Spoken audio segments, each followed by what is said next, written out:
नमस्कार, हमारा नाम है समरीन और आपने देखना शुरू कर दिया है लाइव सिटीज।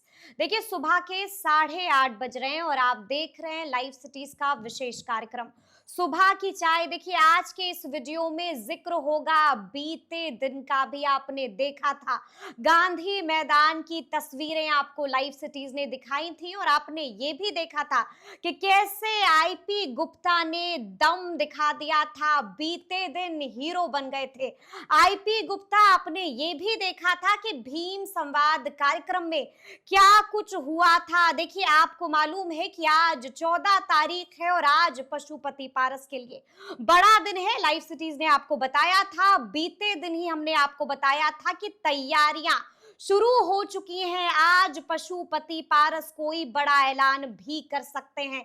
देखिए आज के इस वीडियो में हम जिक्र करेंगे इंडिया गठबंधन का भी। आपको मालूम है कि इंडिया गठबंधन को लेकर भी तरह तरह की चर्चाएं हो रही हैं, लेकिन इंडिया गठबंधन की पहली मीटिंग 17 तारीख को होने जा रही है। देखिए आज के इस वीडियो में हम आपको ये भी बताएंगे कि मौसम विभाग ने बड़ा अलर्ट जारी कर दिया है। कहां कहां पर अलर्ट जारी हुआ है इसके बारे में भी तफसील के साथ चर्चा होगी और अंत में हम आपको बताएंगे कि कैसे एक बार फिर से जीतन राम मांझी के बयान ने, हरियाणा सीएम के बयान ने हंगामा मचा दिया है। तो आइए फिर इस मुद्दे पर सीधी बातचीत करते हैं।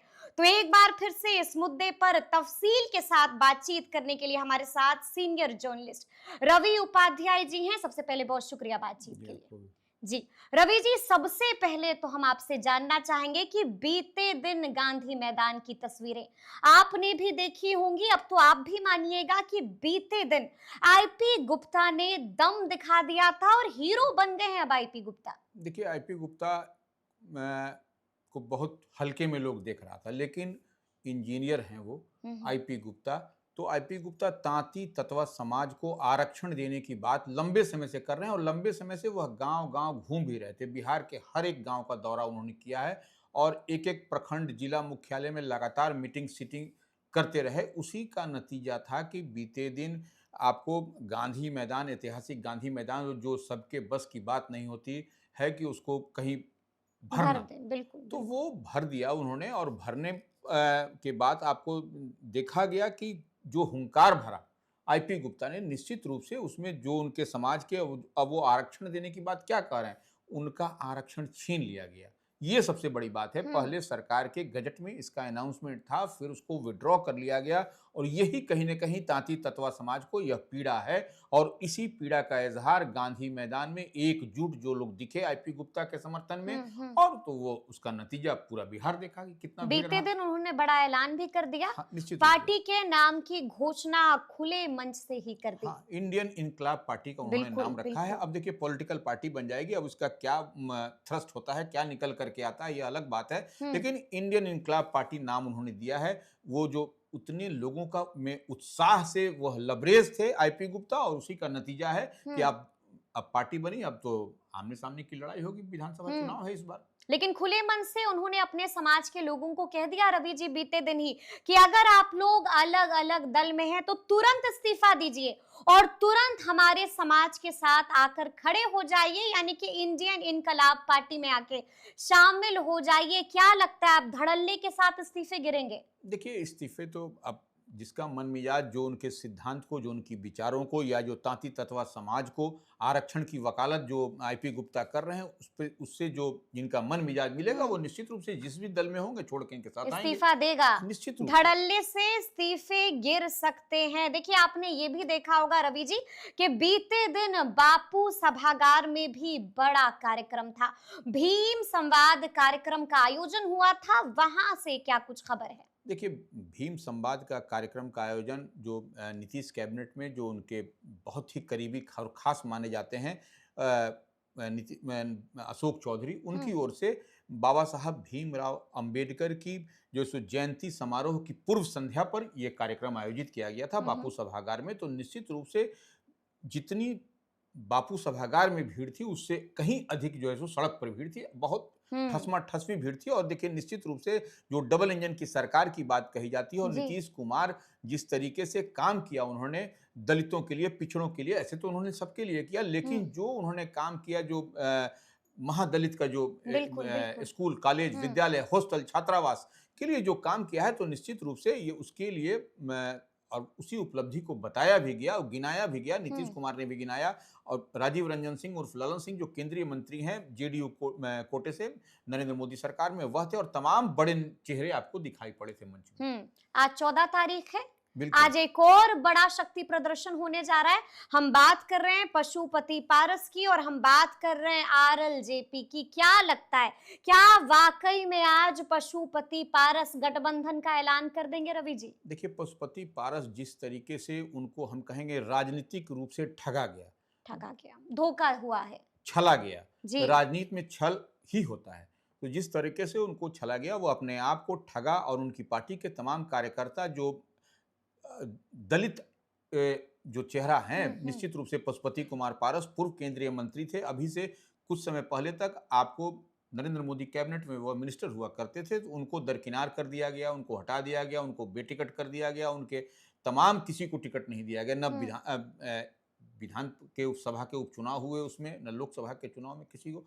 तो उससे आहत है, कार्यकर्ताओं का उत्साह इतना बढ़ा हुआ है राष्ट्रीय लोजपा का, पशुपति कुमार पारस की पार्टी का, और उनके साथ में कई ऐसे कद्दावर चेहरे हैं। सूरजभान सिंह पूर्व सांसद, उनके भाई चंदन सिंह पूर्व सांसद, प्रिंस राज पूर्व सांसद, ऐसे आप देखिएगा कई ऐसे चेहरे हैं कि आपको जिनके पास में हर समाज, हर वर्ग का वोट उनके पाले में है। और यही जो है सो पीड़ा आपको देखिएगा इस बार के विधानसभा चुनाव में कहीं ना कहीं यह झलकेगा, यह दिखाई पड़ेगा कि कहीं उनसे कोई गलती तो नहीं होगा। और देखिए सबसे बड़ी बात है, वह रामविलास पासवान के भाई हैं। बिल्कुल, यह बात समझिए, जो लिगेसी की बात होती है तो रामविलास पासवान के कामकाज को वही एक तरीके से देखा करते थे।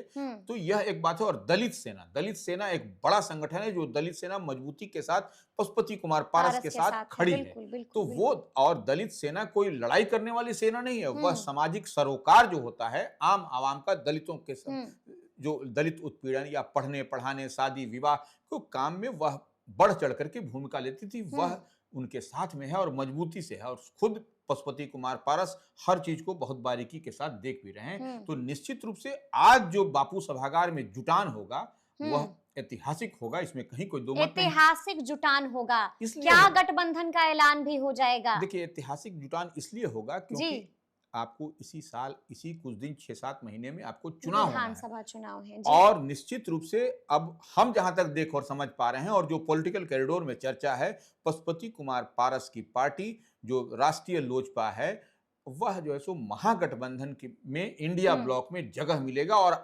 और वो कहीं ना कहीं वहां पर जितनी उनको सीट चाहिए, सम्मानजनक सीट देकर के पशुपति कुमार पारस उनकी पार्टी को सेटिस्फाइड करते हुए दिखाई पड़ेगी। तो क्या गठबंधन का ऐलान भी हो जाएगा? मेरा एक और बार यही सवाल है आपसे। हाँ, निश्चित रूप से गठबंधन का ऐलान होगा। अब समय कहाँ है, अब तो जो इतने तो क्या तेजस्वी के साथ जाना फाइनल हो गया रवि जी? देखिए अंदर खाने में जो चर्चा है वह निश्चित रूप से फाइनल है, क्योंकि लालू प्रसाद, सीटों का बंटवारा भी हो गया। वही हम बता रहे हैं कि लालू प्रसाद यादव बीते दिन आपने देखा होगा, दहेज, आप गवाह भी थी वहां पर, आप मौजूद भी थी। तो लालू प्रसाद यादव उनके विधायक कॉलोनी के पारस जी के आवास पर गए थे, और पारस जी भी उनके आवास पर इफ्तार पार्टी में गए थे। तो ऐसे भी आना जाना इन लोगों का लगा हुआ है, बड़े भाई छोटे भाई का संबंध भी है और पारिवारिक संबंध है, निश्चित रूप से यह रामविलास पासवान के समय से ही लगा हुआ है। तो इस बात को आप इतना मान के चलिए कि इनको जो सम्मानजनक जो सीट है वह मिलने जा रहा है, और इनको उसी आपको तेजस्वी यादव भी इनको अपने पिता से कम नहीं मानते हैं, बहुत सम्मान इज्जत करते हैं। तो निश्चित रूप से इनको सम्मानजनक सीट मिलेगी, पार्टी में सम्मानजनक सीटें मिलेंगी, यानी कि सीटों के बारे में भी अंदर में चर्चा हुई है। यही नहीं, आपको एक और हम बात बता देते हैं। 17 तारीख को, इसी 17 अप्रैल को जो इंडिया महागठबंधन की जो बैठक होगी, उसमें भी पशुपति कुमार पारस इंडिया ब्लॉक के सिटिंग में जो बैठक होगी उसमें वह भी शामिल होते हुए दिखाई पड़ेंगे। पशुपति पारस भी उसमें शामिल होंगे निश्चित रूप से, यानी कि 17 तारीख को बड़ी बैठक होने जा रही है। आपको क्या लगता है रवि जी, क्योंकि पॉलिटिकल कॉरिडोर्स में कई तरह की चर्चाएं हो रही हैं, कहा जा रहा है कि इंडिया गठबंधन के भीतर सब कुछ ऑल इज वेल तो नहीं है। नहीं देखिए, सीट को देखिए, यह सब जो तकरार है सीएम फेस को लेकर के। देखिए वैसी कोई बात नहीं है कि सब लोग, अब जैसे सचिन पायलट के बयान को आप डिकोड कर रहे हैं, हम समझ रहे हैं। सचिन पायलट बीते दिन पटना आए थे तो बोले थे कि वो बाद में बिल्कुल, तय होगा। बाद में तय होगा। लेकिन यह देखिए निश्चित रूप से तेजस्वी यादव की पार्टी राष्ट्रीय जनता दल ड्राइविंग सीट पर है, तो वह कहीं ना कहीं यहाँ पर बड़े भाई की भूमिका में है। और तेजस्वी यादव की हम और आप बात नहीं कर रहे हैं। आप देखिए, कांग्रेस पार्टी ने पहले कहा भी था कि जो जिस स्टेट में ड्राइविंग सीट पर है वही इंडिया अलायंस, वही गठबंधन का आपको बिल्कुल, लीड करेगा। बिल्कुल, तो बिल्कुल। इसमें अब इफ बट और उहापोह की कोई स्थिति नहीं है कि तेजस्वी यादव ही बिहार में महागठबंधन इंडिया ब्लॉक को लीड करते हुए दिखाई यानी कि पड़े। सीएम फेस तेजस्वी यादव ही होंगे और इस बैठक में ये तय हो जाएगा, निश्चित इस रूप से बात तय पर है। मुहर लग जाएगी। देखिए, उहापोह की स्थिति नहीं होगी। जिस तरीके से तेजी से आपके सामने इंडिया आगे बढ़ रहा है बिहार में, लगातार देख रहे हैं कि बिल्कुल। नरेंद्र मोदी, अमित शाह समेत तमाम लोग आ रहे हैं, तो वो आपको इसी की तैयारी में, इसी के काट में महागठबंधन इंडिया ब्लॉक को भी आगे बढ़ना होगा उतनी ही मजबूती के साथ। नहीं तो आप कहीं पीछे पिछड़ जाइएगा। नहीं, अब कांग्रेस इस तैयारी में है कि अपने पुराने कोर वोटर जो उसके थे, दलित को भी देखिए आगे कर रहे हैं। दलित को भी प्रदेश अध्यक्ष बनाया कांग्रेस ने। आप देख रहे हैं कि अल्पसंख्यक को भी आगे बढ़ा रहे हैं। अल्पसंख्यक 18% हैं, उस पर उनकी नजर है और कांग्रेस ने बनाया भी है शकील अहमद खान को। देखिए, विधानसभा में नेता कौन है प्रतिपक्ष के? वही है। तो ये इस बात को आप डॉट से डॉट जोड़िएगा तो सब कुछ पूरी क्लियरिटी के साथ समझ में आ जाएगा। यानी कि डॉट से डॉट जोड़ने की जरूरत यानी कि डॉट से डॉट जोड़ने की जरूरत है। रवि जी, हम आपसे ये भी जानना चाहेंगे कि मौसम विभाग ने भी बड़ा अलर्ट जारी कर दिया है। कौन सा अलर्ट जारी किया है और किन किन जिलों के लिए अलर्ट जारी हुआ है? पहले देखिए, इसको ऐसे समझना पड़ेगा, ये पूर्वानुमान होता है। मौसम विभाग जो है सो पूर्वानुमान बताता है कि अगले 24 घंटे में क्या होगा। तो ये जो पहले 4 जिलों की बात आई थी, 4 जिलों में आपको बारिश और ओला पड़ने की बात कही गई थी। उसके बाद से आपको फिर कहा गया कि जैसे बाली ओला की बात थी पश्चिम चंपारण, गोपालगंज, सिवान और के साथ ही सारण में सब में था।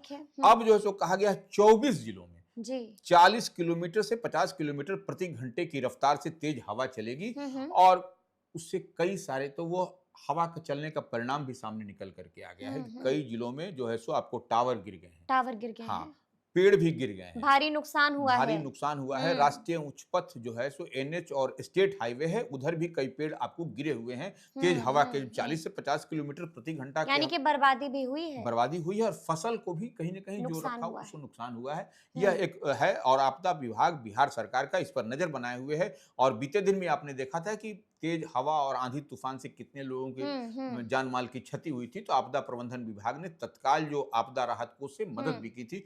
तो सरकार भी इस पर पैनी नजर रखे हुए और बराबर एहतियातन अलर्ट जारी भी किया जा रहा है कि आपको वृक्ष के नीचे नहीं रहना है, बड़े भवन के नीचे नहीं रहना है, जरूरत हो तभी घर से बाहर निकलिएगा। तो यह सब एहतियात बरतना भी पड़ेगा। बिल्कुल। और देखिए, अंत में हम जिक्र करेंगे जीतन राम मांझी के बयान का और हरियाणा सीएम के बयान का। शुरू करेंगे हम लोग हरियाणा सीएम से। ऐसा क्या कह दिया था हरियाणा के सीएम ने कि बवाल खड़ा हो गया? रवि जी, नहीं देखिए, बवाल खड़ा होने की बात नहीं है। देखिए, नायाब सिंह सैनी है, हरियाणा के chief minister, Bharatiya Janata party के हैं, मजबूत नेता हैं। तो उन्होंने ही बीते दिन एक बयान दिया था पार्टी का, मैंने जो भी मीटिंग हो वहां पर, कि अगला जो है सो जो जीत का जो कारवां है पार्टी का, वह बढ़ता रहे। और यह इस बार विधानसभा का चुनाव होना है बिहार में, तो ऐसे में जो बिहार के उप मुख्यमंत्री और भारतीय जनता पार्टी के बड़े और कद्दावर चेहरे हैं सम्राट चौधरी, तो वो उनको अब जो है सो झंडा फहराना है। अच्छा, हाँ, सम्राट चौधरी को झंडा फहराना है। झंडा फहराना है, कई सारे इशारे तो दे दिए हैं उन्होंने। तो वो उसको आप जैसे ही डिकोड करिएगा तो उसमें कई सारे मायने हैं। झंडा फहराना है तो जो भारतीय जनता पार्टी का एक बात और है, भारतीय जनता पार्टी बार बार कहती है कि अपना चीफ मिनिस्टर होना चाहिए।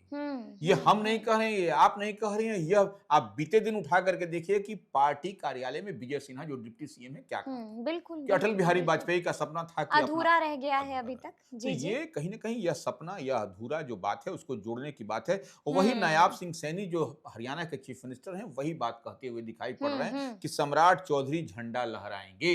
तो यह अब कौन सा झंडा लहराएंगे? तिरंगा लहराएंगे या विजय रथ को आगे बढ़ाते हुए ले जाएंगे? जीत जो है सो अब तो जीते है कि भारतीय जनता पार्टी तो निश्चित रूप से बिल्कुल श्रेय बड़े तो भाई, जाएगा, हाँ, श्रेय जाएगा। तो और बड़े जाएगा। भाई की भूमिका में तो भाजपा क्या करती है बिल्कुल, देखने वाली बिल्कुल, बात है। बिल्कुल। और उसके बाद जीतन राम मांझी, वो हमेशा अपने बयानों की वजह से चर्चा में रहती हैं और एक बार फिर से जीतन राम मांझी ने बड़ा बयान दे दिया था। क्या कुछ कहा था जीतन राम मांझी ने? देखिए, जीतन राम मांझी की पार्टी के बीते दिन राष्ट्रीय कार्यकारिणी की बैठक हुई, हुँ, हुँ। उसमें से जो बात छन करके आई है कि 25 से 30 सीट पर हुँ, लड़ने की मंशा है इन लोगों की। वो तैयारी भी, मंशा क्या, लड़ने के मजबूती के साथ। हुँ, और ये इन्होंने उम्मीदवार भी लगभग इन लोगों का फुल एंड फाइनल है, कहां से कौन होगा। अब ये हुँ। देखने वाली बात होगी कि भारतीय जनता पार्टी या एनडीए की जब कोर कमेटी की या चुनाव जी, अभियान जी। समिति की बैठक होती है तो कितनी सीट हाँ, आपको जीतन राम मांझी की पार्टी हिंदुस्तानी अवाम मोर्चा को मिलती है, क्योंकि जीतन राम मांझी भी नरेंद्र मोदी कैबिनेट में मिनिस्टर है। बिल्कुल, तो ये बिल्कुल, अब बिल्कुल। तो अंदर खाने में ही तय होना है। हुँ, लेकिन इन लोगों की मन और मिजाज बढ़ा हुआ है, बढ़ना मतलब राजनीतिक रूप से, कि अब इतनी हुँ, सीट पर हुँ, हमको हुँ। क्या लड़ना है। आपको ये मुमकिन नज़र आ रहा है?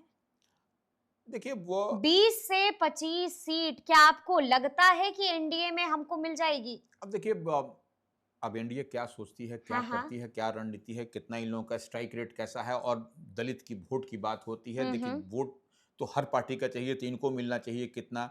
और फिर जो है सो चिराग चिराग पासवान पासवान की भी पार्टी है, हैं, जी। और ये इन लोगों का अगर इतना इतना मिल जाएगा तो उपेंद्र कुशवाहा भी हैं। बिल्कुल। साथ में जो है सो भारतीय जनता पार्टी और जनता दल यूनाइटेड भी है, हुँ, और भी कोई इसी की एंट्री होने वाली है, उसके लिए भी कुछ छोड़ना पड़ेगा। हुँ, तो यह हुँ, सब कुछ हुँ, देखने वाली बात होगी। हालांकि देखिए, हर पार्टी हर दल चाहता है कि हम ज्यादा से ज्यादा सीट हुँ। बताएं, जिससे कि बार्गेन करने में आगे पीछे हो सके। आगे पीछे हो सके। बिल्कुल। तो चलिए अब देखना होगा कि आगे आगे क्या कुछ होता है। तो फिर ये पूरी बातचीत और ये पूरी वीडियो आपको कैसी लगी है कमेंट करके हमें जरूर बताइएगा। तो ऐसे तमाम अपडेट्स के लिए बिल्कुल ऐसे ही हमारे साथ बने रहिएगा और देखते रहिएगा लाइव सिटीज। बहुत शुक्रिया।